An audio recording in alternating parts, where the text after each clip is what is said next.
I'm here with artist Tammy Honaman, and you have some great ideas for resin, Tam.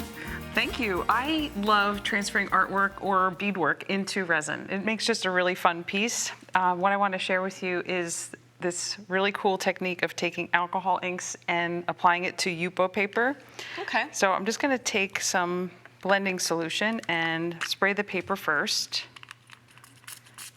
just a little bit, and then you just start having fun with alcohol inks.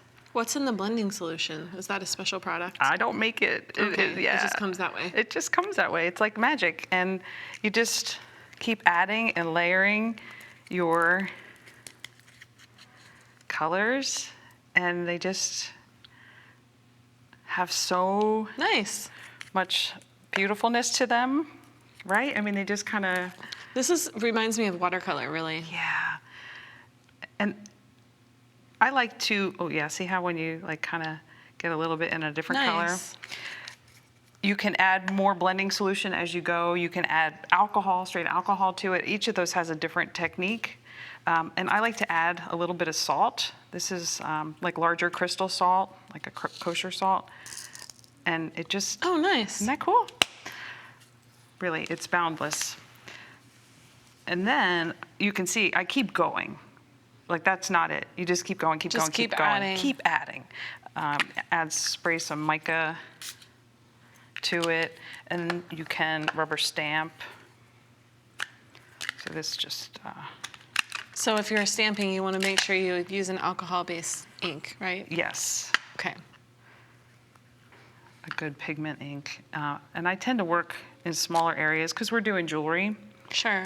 You know, just, I don't put it right across there. This is such a big piece, you can save it for something else. Nice. Yeah.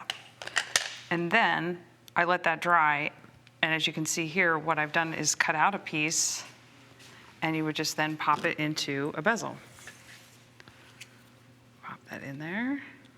All right. So you're kind of creating your own cabochons here. Yes. Very good.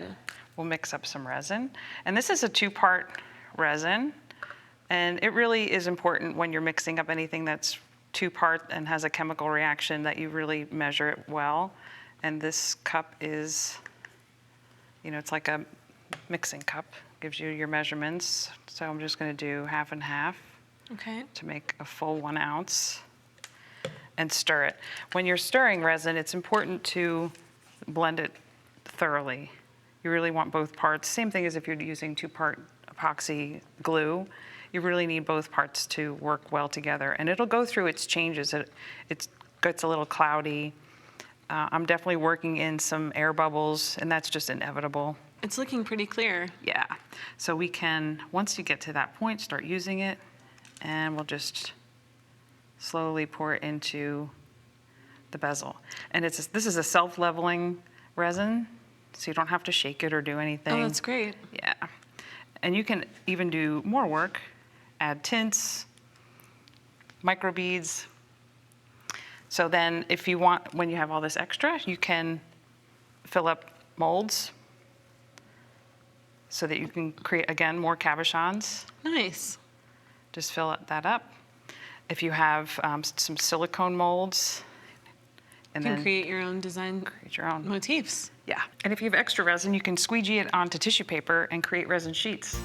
Well, let's take a look at the other ways that you can show your artwork under resin. These are fantastic. Colorful and fun. Thanks, Tammy.